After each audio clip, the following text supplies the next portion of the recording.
although our records only go back to the 1850s, the Chinese records go back 3,000 years. And we know when we had similar situations because we know when the famines are.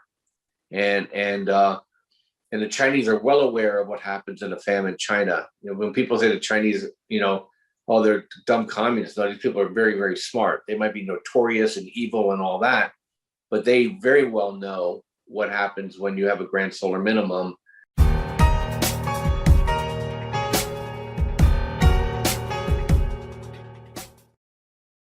And good afternoon, everyone. Again, our monthly talk. You're going to love it this month.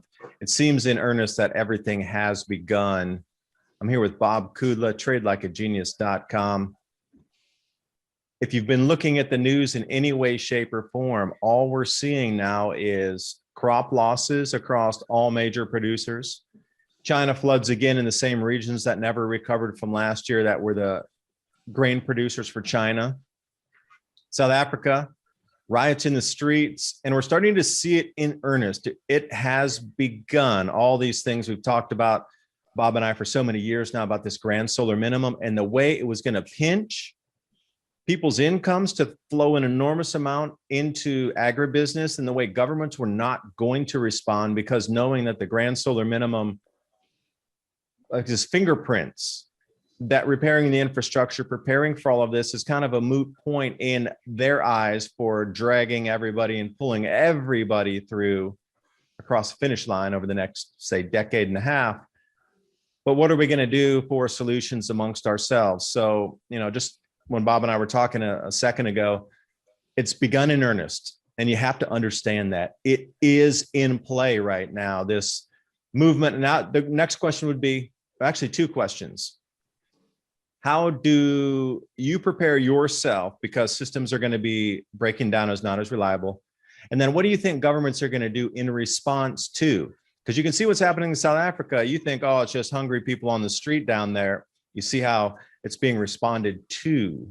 So those are the two major questions: how to protect you and your families during this grand solar minimum food conundrum, for a better term, and then how governments are going to respond. So Bob Kudla, tradelikeagenius.com. As always, we do a monthly, and this one is going to be exciting and exceptional. And please stick with us.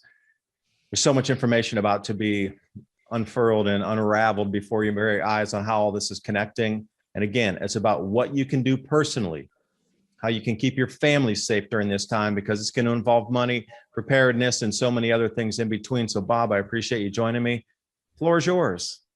Yeah. Hey, Dave, thanks for having me. So, great intro. Those are the things that, we've been following. So just to bring listeners up to date, and I know your loyal listeners will already know this, is that, 2024 is kind of like a bullseye for me in terms of what I would call a soft low here, in terms of maybe some activity, then a little bit of a pop, and then we dive deeper into 2030. But one thing about climate is that people think it's so aggressive, but all it is just we keep emphasizing the same areas that are going to get hotter and the same areas that are going to get colder, drier, and wetter. And what's happening is that, and you notice the news only ever picks up on the hot zones, like the Pacific Northwest. But what that Pacific Northwest is doing is driving the cold and the cool summers we're having now, basically from the Rocky Mountains all the way through the rest of the United States. In fact, the National Weather Service just gave their rest of the summer 90-day forecast, and basically anywhere from New Mexico all the way across the country is going to be colder than normal. And then in Southern California, Arizona area, warmer than normal. The coastal areas where I live, this is like a normal summer for us. It's not very warm at all in relation to some of the summers where you just get oppressive heat and no break at all.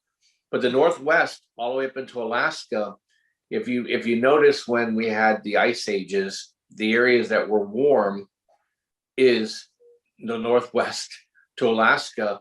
There was no snow there, i.e. that's why the land bridge was able to be forded for people to come out of Asia and into the Americas in the first place. So when people point that out to you, just say that's what is supposed to happen. In fact, I forget the site, but it shows where the warm and cold are in an ice age. And this is a US government statistic, warm right there. So we're going to continue to emphasize that area. It's going to be drier. And what does that mean for us? You know, number one is the central Washington, Central Oregon wheat harvest was a bust. I know that for sure because I have subscribers who have friends that live in that area and said basically it's burnt straw. You know, it wasn't even worth harvesting, and that's big because that's a nice surplus region for wheat.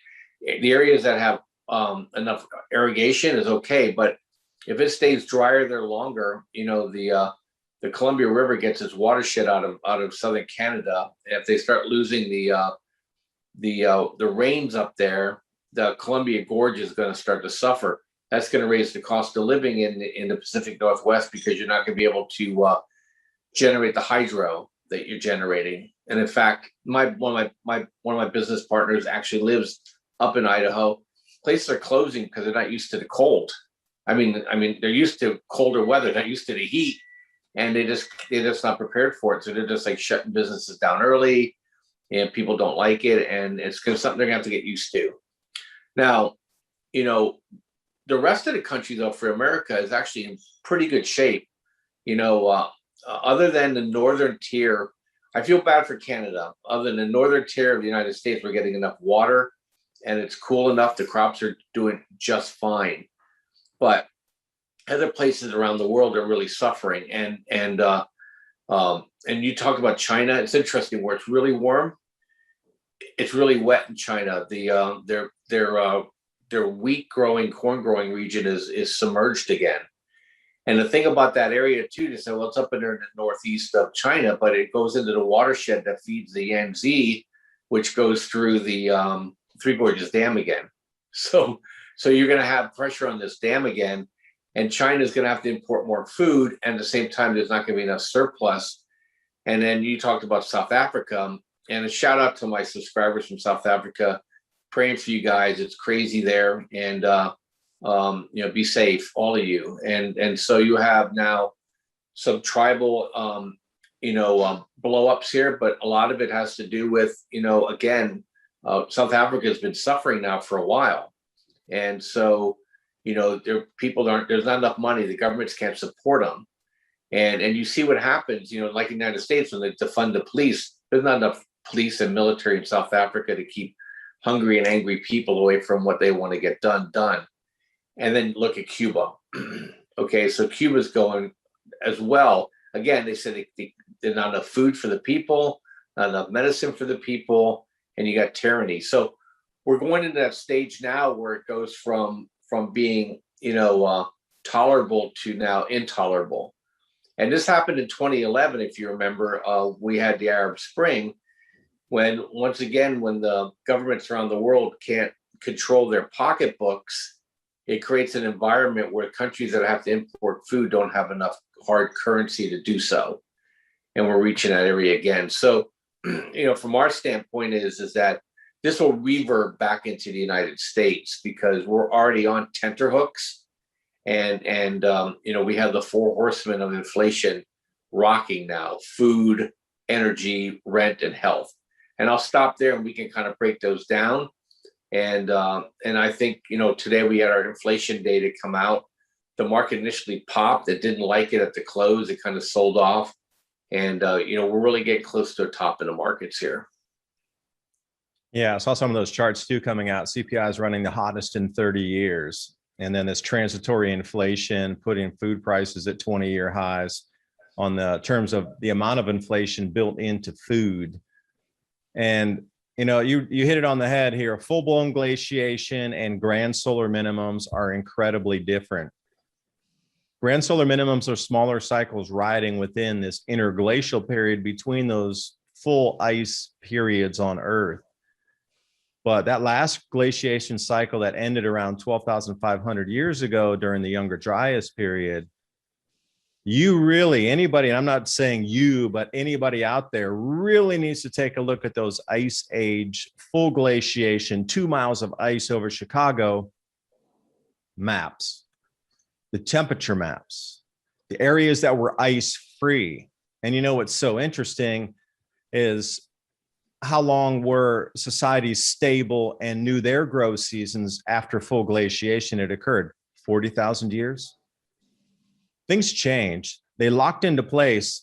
You know, the portrait that they try to portray is that it was the entire world was covered in ice except for the equatorial bands where they were swimming in icy slush. It's not like that at all. I encourage everybody to do a little bit deeper dive in to see where areas were warmer than today, where they were ice free during full maximum glaciation. I mean, Europe was completely covered in ice, and then you get these ice free areas, the same areas that are starting to overlap. So you need to ask yourself, are grand solar minimums micro climates of a glaciation cycle? Because when we're looking at what's happening right now, every extreme we're seeing is off the charts, hottest ever, coldest ever. Well, you know, our data record set only officially goes back 150 years. Some places longer in Europe, they do go back to the 1600s, and you start to see some matchups, especially like central British temperatures or central UK temperatures. Other than that, you know, for news organizations to claim hottest ever, whatever, they only go back 150 years. We need to go back thousands of years, because that's where we're transgressing to and moving toward minute by minute here. And USDA numbers that I saw, 37% of wheat in America, this is just across the wheat of all American wheat, 37% is good to very good, excellent. What happened to the rest of it? Okay, it's growing and there's some areas that are doing really well. We're blessed down in Southeast Tennessee, perfect growing conditions, just enough rain, abundant crops. Our gardens are doing so well without having to irrigate this year. Thinking about getting something during the season right now when it's at abundance and be able to store it, drive it, bag it up, freeze it, whatever you do, a way to preserve it for a longer period of time. These are solutions we need to look at, because every summer we're going to get some harvest out. I highly doubt we're going to go into a summer where there's zero harvest, unless we have a volcanic eruption on a VEI 7 or 8 that would completely block the sun. Otherwise, we're always going to get harvest during the summer. And when we do, food prices are going to be much cheaper. And looking at running inflation at 30-year highs, food inflation kicking up at, you know, also multi-decade highs, no longer transitory inflation. It's built in now. All the news media is covering it. Financial news media, front page on CNN, front page on regular everyday mom and pop, looking at whatever on the street of their news media. And it's all about rising prices, never ending, and it's going to continue.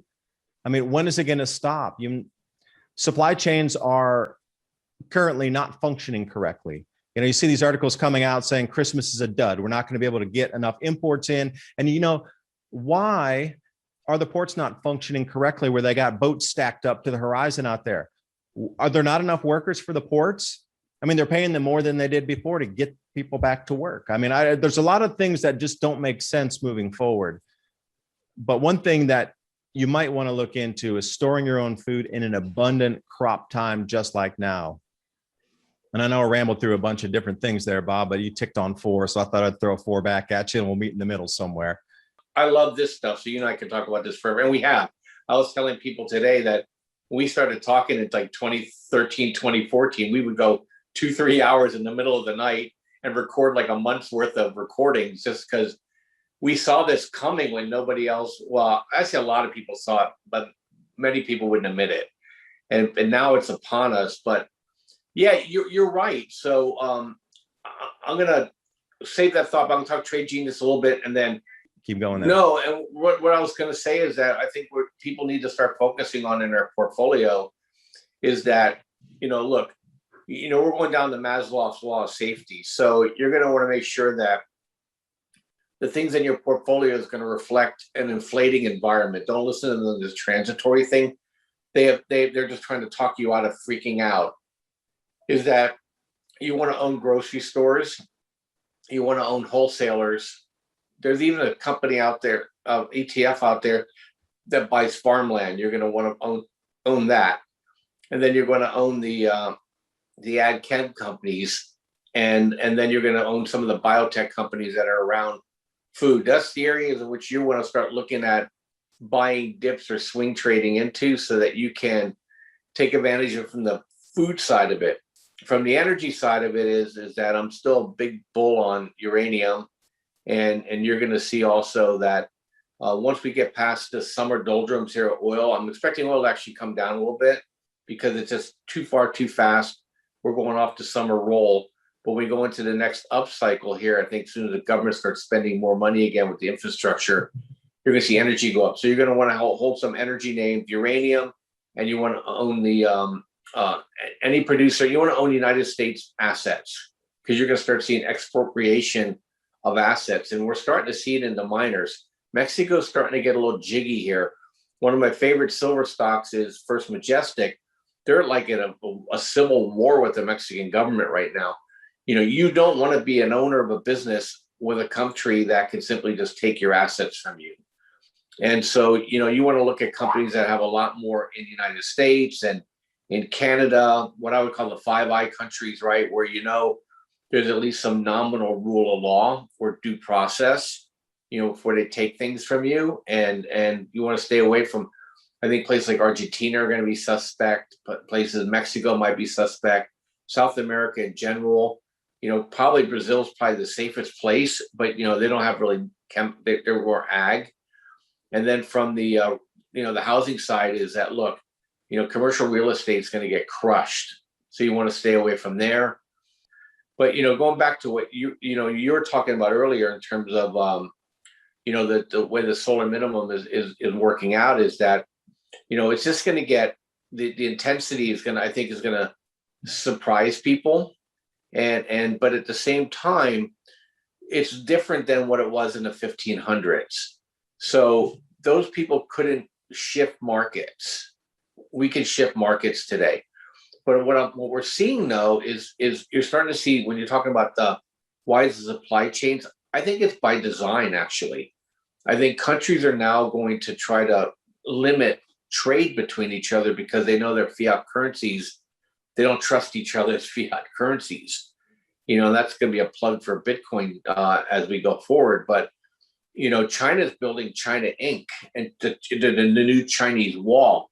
They want to basically encapsulate everything inside that yuan, and they're spending all the dollars they have now to, they're buying all the pork, all the wheat, all the corn, all the soybeans, anywhere they can get a hold of food, because, although our records only go back to the 1850s, the Chinese records go back 3,000 years. And we know when we had similar situations because we know when the famines are. And the Chinese are well aware of what happens in a famine in China. When people say the Chinese, oh, they're dumb communists, no, these people are very, very smart. They might be notorious and evil and all that, but they very well know what happens when you have a grand solar minimum.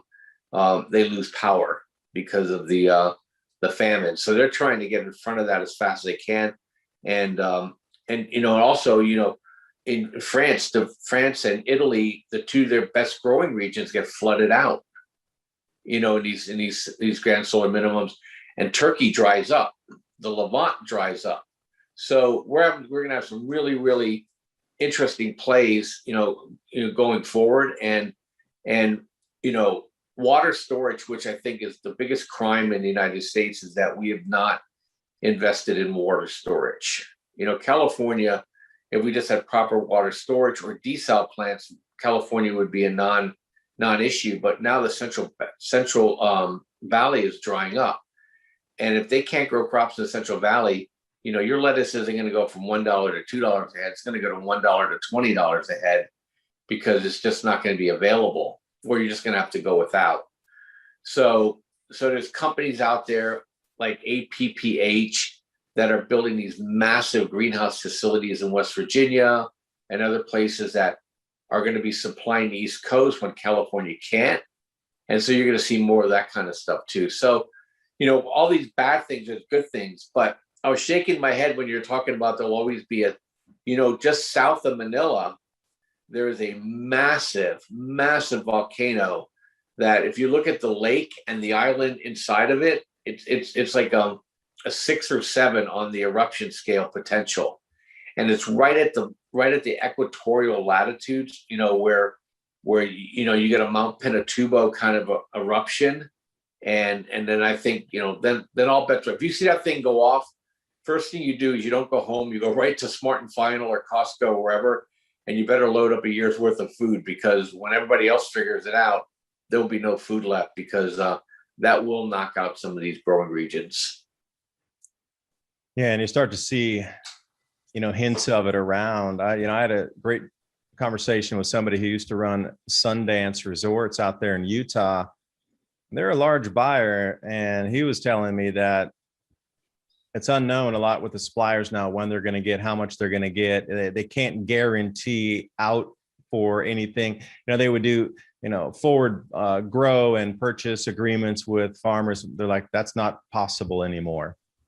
And you start to see, when you would do a year contract with producers, now they're limiting you to 90 days for guaranteed delivery.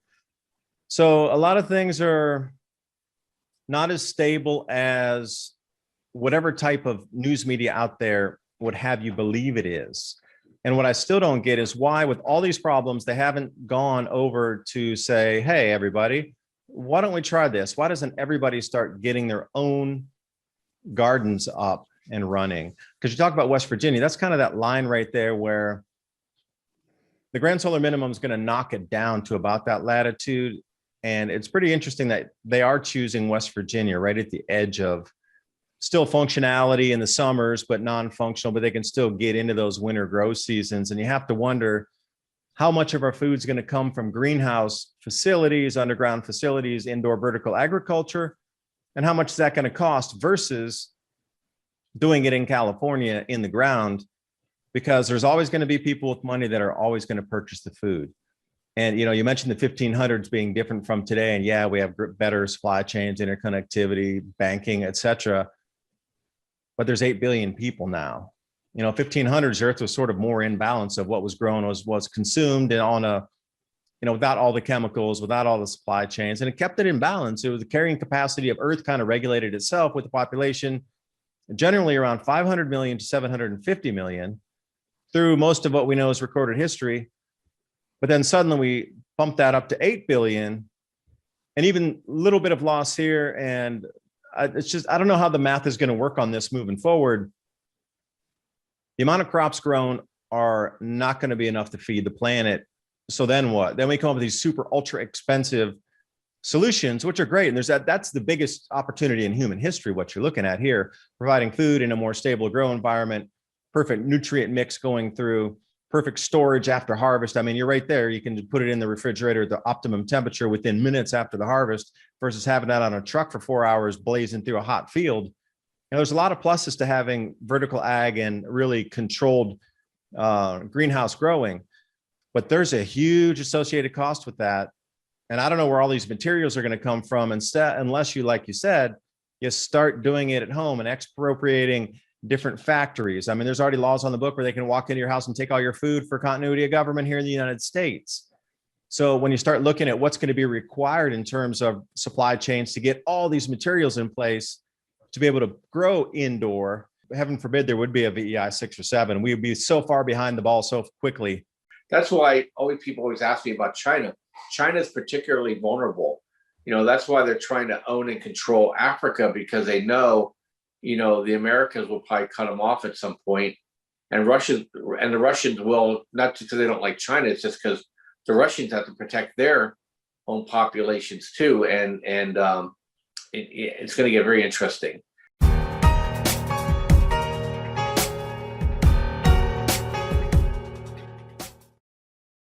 And good afternoon, everyone. Again, our monthly talk. You're going to love it this month. It seems in earnest that everything has begun.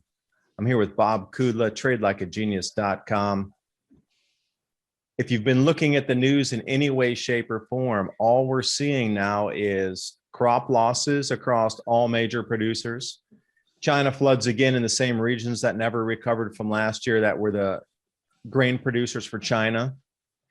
South Africa, riots in the streets, and we're starting to see it in earnest. It has begun. All these things we've talked about Bob and I, for so many years now about this grand solar minimum and the way it was going to pinch people's incomes to flow an enormous amount into agribusiness, and the way governments were not going to respond, because knowing that the grand solar minimum, like his fingerprints, that repairing the infrastructure, preparing for all of this is kind of a moot point in their eyes for dragging everybody and pulling everybody through across the finish line over the next, say, decade and a half.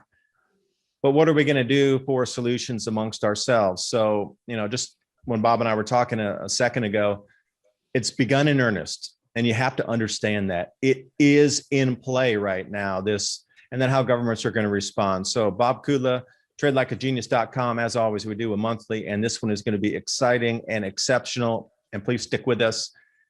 There's so much information about to be unfurled and unraveled before your very eyes on how all this is connecting. And again, it's about what you can do personally, how you can keep your family safe during this time, because it's going to involve money, preparedness, and so many other things in between. So Bob, I appreciate you joining me. Floor is yours. A 6 or 7 on the eruption scale potential. And it's right at the equatorial latitudes, where you get a Mount Pinatubo kind of a eruption. And then I think, then all bets are, if you see that thing go off, first thing you do is you don't go home, you go right to Smart and Final or Costco or wherever, and you better load up a year's worth of food, because when everybody else figures it out, there'll be no food left, because that will knock out some of these growing regions. So then what? Then we come up with these super ultra expensive solutions, which are great. And that's the biggest opportunity in human history, what you're looking at here, providing food in a more stable grow environment, perfect nutrient mix going through, perfect storage after harvest. I mean, you're right there. You can put it in the refrigerator at the optimum temperature within minutes after the harvest, versus having that on a truck for 4 hours blazing through a hot field. And there's a lot of pluses to having vertical ag and really controlled greenhouse growing, but there's a huge associated cost with that. And I don't know where all these materials are going to come from, instead, unless you, like you said, you start doing it at home and expropriating different factories. I mean, there's already laws on the book where they can walk into your house and take all your food for continuity of government here in the United States. So when you start looking at what's going to be required in terms of supply chains to get all these materials in place to be able to grow indoor, heaven forbid there would be a VEI 6 or 7. We would be so far behind the ball so quickly. I don't know. You have seems a really good insight into the companies operating into the food space that are going to be the most integral ones with the biggest opportunity in the markets, and crypto too. Yeah, the people, if people trade with us, those things that we point out, we're still in a trade mosaic. Some of our subscribers, I didn't take the trade, but they took the trade with Seed this time, SEED, and they had a quick 20% move. You're going to get these spikes in these different types of trades. If you're really conservative and you don't want to be a day trader, you can definitely get involved in the trades with the grocery stores and things like that, and the wholesalers, and then the farmland. There's, like I said, there's an ETF for farmland out there. It's actually called FARM. It doesn't get any simpler than that. And so you want to buy the things that hurt when it drops on your foot, and people always ask me about gold and silver because it's kind of struggling. Bitcoin's kind of struggling right now. It's kind of a short-term anomaly because the Federal Reserve is buying up. Well, not buying up. They're allowing the banks to basically not loan and send all their collateral to the cash to the Federal Reserve, and they're paying them interest on it. And because the federal government is not producing these 1 to 3 year loans, because they still have cash on their balance sheet that they're drawing down. And once that ends in September, October timeframe, you'll see the dollar weaken significantly, and you'll see these commodities, the precious metal side, start to really move. And you want to be positioned for that. But from a personal standpoint, as you know, when we and I first started talking, even preceding Trade Genius, I owned a solar energy company. I knew nothing about it. I just knew that we better get a hold of our energy independence. So I took it in my own hands and just started a company, got the right people together, and we had a great 12-year run with it. Now solar is more of a commodity. It's not really interesting to me as a commodity. But from a food standpoint, 1,450 square feet using the French intensive method could feed a family of 4. So, yeah, does it take work? Yeah. In my backyard last year, my goal was to be able to produce vegetables for at least 1 meal a week throughout the whole year. This year, now it's 2 meals a week. And we've now produced our first, and I live in Southern California, our first real production in potatoes and onions. We just took off about 1.5 bushels of peaches off our tree. And, we're making jelly jams and pie and freezing. So, and I live in a very small yard because Southern California, you don't have big yards like you have in the Midwest or in the South. I have a 5,000 square foot lot with the house on it. And you can still produce a lot of food if you do it right, do the rotation, spend a little time. I spend maybe a couple hours every Saturday on it. And I'm producing food, saving money, and creating a year-round crop for my family. And so that's what people need to do personally, and then professionally, you need to take your financials, and also not only just trading wise, but you need to get out of the debt. You need to have cash. Don't let them have cash. You need to have cash off the side. Okay. They're not doing digital everything yet. In case you need ready money. Cause like you were talking beforehand, comms go down, the internet goes down. Where I live by an area that should never go down. And we get these black spots every once in a while. We get these major draws on the internet that nobody can access it for a period of time because they're under investing in infrastructure because they don't want to put any money in their companies because it'll make the stock price go down. So we have all these perverse things happening. And we know the political situation. We have an incompetent administration that's really, really into dogma. They're not into solutions. People say when you always ask the why question, I always cringe because they want this to happen because they see every tragedy as an opportunity to control, and you need to not be in a position to be controlled. So you need to be independent, not dependent. So that's my rant on that. So there's a lot of things you can do every single day. Get an e-bike. Don't drive your car all the time. There's things you can do to take a less of a draw off your living so that you can be used to it. And it was interesting. I have our cleaning lady. She's from Mexico, and we laugh all the time. Is that she goes, "Oh, the Americans, you guys have no idea what it's like to have nothing, and when things get hard, And she said, when it gets hard, you better find a Mexican friend because they can show you how to live and survive and thrive in an environment where things just aren't at your fingertips." And I said, that's very wise. Talk to people who've been in these situations where government doesn't help you, and make sure you understand what you need to do to be successful and be independent and be able to take care of your friends and family. Yeah, that's well spoken. And, when Bob alluded to the comms down here, I live in a pretty rural area of East Tennessee. And somebody was doing some construction and dug through the fiber optic cable, the only one for this area, actually split it in half, or there was a full break. So our comms went down, or the internet went down for 36 hours. And it made me realize, even though, and I'm getting prepped out, we got all the walkie-talkies, we got short-term communications, marine radios. I didn't have my CB in my truck attenuated. So even though I had the CB, I didn't, because it's not like you can buy it out of the box like you used to and just throw it in whatever your vehicle and then it'll go. Now you have to have it attenuated. So, and I was thinking, because it's just the little things that I realized where I was super deficient. And with my ham radio, I hadn't downloaded the newest pack inside there. So, it quickly made me realize you got to stay on top of your comms game as well, because, I could, at least the phones were working. And I was thinking, they talk about all these exercises coming up this month. And then the internet went down for such a prolonged period of time, 36 hours, almost 40 hours in this day and age is like an eternity and unheard of almost. But at least the phones were working. So it wasn't, if both the phone had stopped and the internet had stopped, I'd be like, all right, there's a little bit of a problem here going on.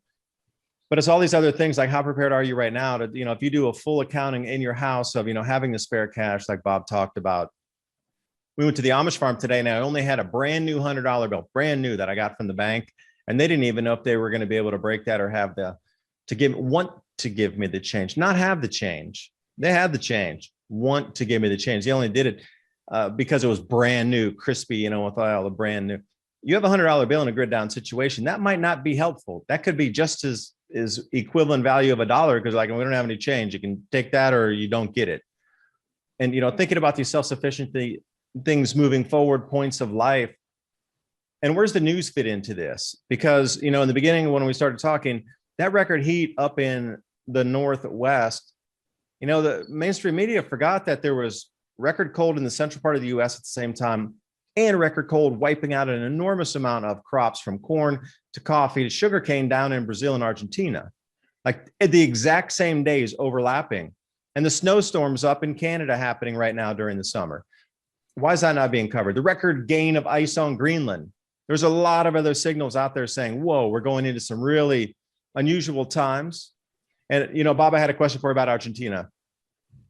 They've suspended their corn and their beef exports they say until, the end of September, but I don't know, maybe they'll continue that. So if they're on a full export embargo, what other countries do you think are going to follow in that maneuver of stopping the food exports to keep stability at home? Because people were getting really, really angry at the food price rises and the inavailability of foods, beefs, corn, this kind of thing, the knock on, because they do manufacturing there too, into the supermarkets. So what other country do you think first? And then, what do you think would be the catalyst to get those countries to start moving that direction of withholding any kind of sort of food exports out to the rest of the world? Yeah, well, Russia already did it. So Russia was actually first. And in Argentina, look, I would say the more autocratic the government, the more likely it is they're going to pull back, exports to protect their internal power, to give to their people. The United States and Australia probably be the last two, the big ones. Brazil gets too much of their hard currency from crops. So I would say we'd be the last. Europe will fence off, and just because they don't grow enough food. I think, ironically, I think the French are like the most productive farmers in Europe. And, and they've been getting some chronic issues now with some of their, their grain harvest too. So, the place, and Canada is basically going to become irrelevant. One thing I want to mention, I forgot, is that it just came out today, the USDA, the lowest oat production since they've been keeping records. Okay. Now, I don't know if that is because of the climate, or people shifted off of oats because of the climate, or that they shifted off of oats because they wanted to grow corn, or wheat, to feed the animals, or feed or take it for export. But the fact that it was a headline, so there was the lowest ever. And you got to remember, when you go through the scale of importance, right? It goes, basically it's corn, soybeans, wheat, oats, barley, right? So, the later you can plant the season, the less valuable the crop is, and barley is like the last one. And so Canada keeps having these issues that they're having, in the West, heat and drought, in the East, cool, wet, and icy, is that, Canada is effectively going to not be an export country. And right now it's cool. In the mid part, it's cooler and drier, which is not a really good sign for, for their production going forward. Elsa just came through as a tropical storm. And right now, what is it, July, 13th or 12th or whatever, right now, it's, there's actually a winter hurricane on Greenland right now. The backside of that hurricane, or that extra tropical depression, if you want to call it accurately, is snowing like crazy in Greenland right now. And that weather then's heading over to into Europe. So, and then Brazil, they've had snow where they never have snow. Just this, 2-3 weeks ago. It never snows in the areas that they're getting snow in the central highlands of Brazil. And, you get a frost in that area. It's you're talking about wiping out corn, bananas, sugar, the whole 9 yards. So, so, look, it doesn't take many countries to cut off exports. That's why people always ask me about China. China is particularly vulnerable. That's why they're trying to own and control Africa, because they know, the Americans will probably cut them off at some point, and the Russians will, not because they don't like China, it's just because the Russians have to protect their own populations too, and it's going to get very interesting. That's why people always ask me, where would you live in the world if you had to? I'm like, I'm staying in good old USA, because you can move around and find an area that's tolerable. Some of these countries are going to be just intolerable places to live in. And if you want to see migration, you're going to see some really interesting migration in the next 10 years. Yeah, and for those of you that are fans of geography, the Ukraine is another breadbasket. Imagine that, what has transpired over the last, 5 or 7 years, and we're coming into this grand solar minimum, and there was so much focus on taking Ukraine. That was one of the largest grain producing regions all across Europe and into Central Asia anyway, especially Kazakhstan is another one. I should be on Kazakhstan, another major producer, periphery producer. But, there's a lot of political happenings in Kazakhstan, and then all the things that went on in the Ukraine. I think they're totally related to what's happening now with the intensification. The cycles were known, I would say circa 1999, 98 with the solar activity.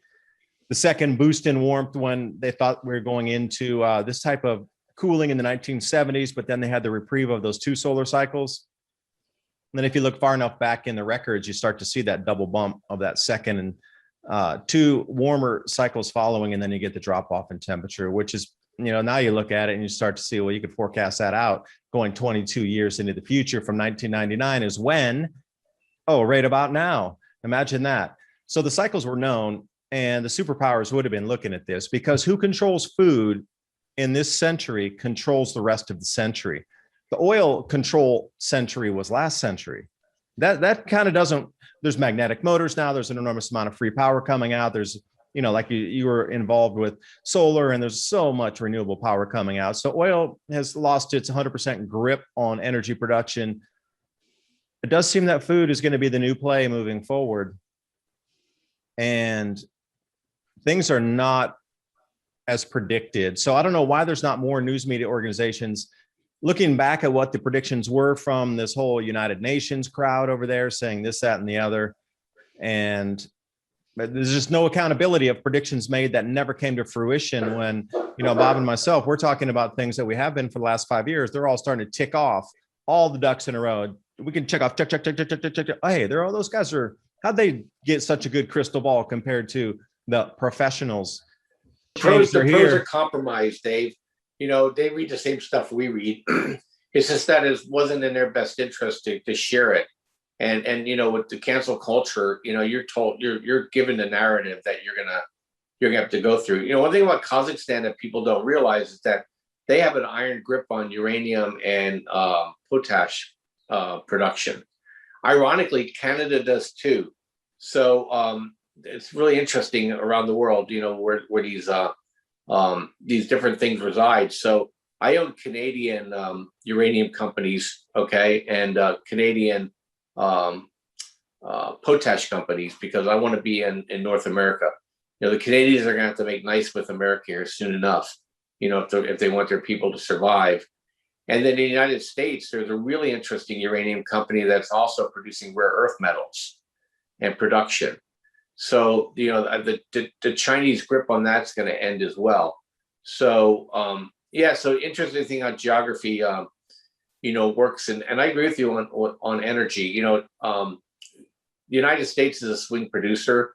If politically it comes back into vogue again, the United States could drown the world in energy. So, I don't think right now energy is going up because it's just political miscalculation on the part of the Biden administration. And so we'll probably see oil about $130, by the way, before it subsides, just to get people going. We'll see food prices double too.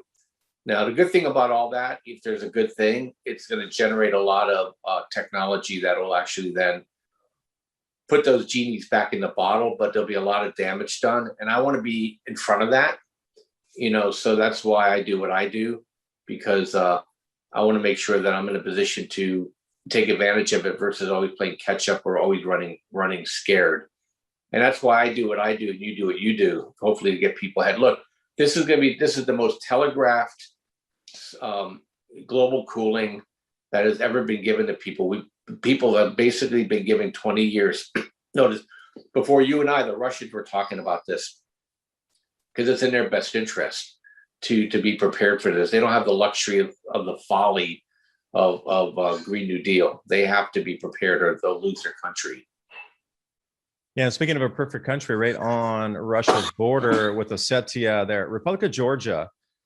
Now, if you go back in history and you know Noah's Ark, Mount Ararat, where the Ark had landed, just a stone's throw away is this place called Republic of Georgia that has had 8,000 years of continuous wine production. So, Bob, you know grapes are finicky, wine vineyards are finicky, wine vines are finicky. But to have a straight run of 8,000 years of cultivated grape production says something about the stability of the climate between the Caspian and the Black Sea there. And then if you intertwine it with where, you know, the Ark had landed and they talk specifically about this is the first place that the grapes shall be planted. And then we have Republic of Georgia. Another really good, that's on the top of my list of survivability areas of the Grand Solar Minimum in terms of its actual effect. Food growing areas would be there intact. The climate wouldn't shift that much due to the microclimates of the two seas next to that. But politically, now you need to start to add that third animal inside there, the politics of it all. And the population migration is a fingerprint of the Grand Solar Minimum. Perhaps that's why we're all being locked down right now. So people cannot migrate, because through history, if you go back the last 6 Grand Solar Minimums, 2400 BC, massive population migration accompanies every single one of these events. So why would it be different now? And if you knew that, would you not stop the people from migrating? But how would you do it? I thought it was going to be an economic collapse, but obviously there's been a different causation thrown into the bread bowl there. Yeah, pretty clever on their part. Well, you know, it's going to be ironic though, is the migration might be from Europe into North Africa. That's exactly where it's going. Exactly. You know, so I mean, so these North African countries, you better learn how to do border control, because you know, northern half of Europe might be pretty difficult place to live, and places like Tunisia and Morocco might just become garden centers. You know, and we're just going to be beautiful, and then, you know, the wheat growing on the other side, you know, a lot of irrigation. You know, remember the Sahara was not what 11,000 years ago. The Sahara was a massive plain with 6, actually some areas of forestation. And so the impact on hurricanes from that are going to be interesting too, because you're not going to get the same heat spinning off the Atlantic, you know. So, and we've been seeing that whenever we go into these cool spells, you know, you don't produce as many hurricanes because you don't have the energy to spin it up like you do when the desert's smoking hot and it's not blowing dust onto the Atlantic, you know, baby region of hurricane formation. So a lot of weird things are going to happen that people aren't going to be able to get their arms around, because people are incremental, and we're going to see breaks. We're going to see, you know, and that's why I think people's heads are spinning right now, is because they said, well, the model says it shouldn't do that. Well, because you don't have enough data points to know when it did this before. I asked a weather guy yesterday, so what happens when you have basically the La Nina in the Atlantic and the La Nina in the Pacific at the same time? What does your model say? And they didn't know. You know, I'm like, well, come on, you need to know. Yeah. So, you know, you know, just, you know, they always focus on the La Nina that's sitting in, you know, in the Pacific, but, you know, there's a dipole in the Indian Ocean, and there's a La Nina, you know, kind of function in the Atlantic because of the, you know, you're talking about the fluctuation of the highs and the lows, and it's going to cause some really crazy weather that people just aren't used to seeing. So, but I have to run, Dave. If I could just put a plug in, people want to trade with us, just come to tradelikeagenius.com. Check us out. We're definitely interested in the areas where we think the money's going to flow, and our algorithms give us those opportunities to find trades, and also help you kind of tiptoe through, I think, a pretty interesting 12 months to come, you know, in terms of markets being overvalued, but there's always going to be a bull market somewhere, and we'll help you find it. And we put together some specials. So go to tradelikeagenius.com or tradegeniusacademy.com. Dave will put some links in, I'm sure, into the description below. Check us out. We have some really good prices, really good deals, and we're a really good community. We're everybody at Trade Genius knows who Dave DuByne is. That's all I have to tell you. So we've been talking for that long. Excellent. Yeah, I will leave the links in the description box below. And with a parting thought, if North Africa were to become the new breadbasket of the world, many armies would want to invade there. But how many men have been allowed to leave there so there would be no resistance force when others arrive? Put that in your head. Bob, thanks for joining us for the last hour here. And when I say us, I mean myself and everybody else listening. I always learn from you every time we talk, and I hope all of you out there watching got something out of our conversation. And until next month, tradelikeagenius.com. I'm David DuByne from Adapt 2030, Bob Kudla, and we'll talk to you next month. Bye for now.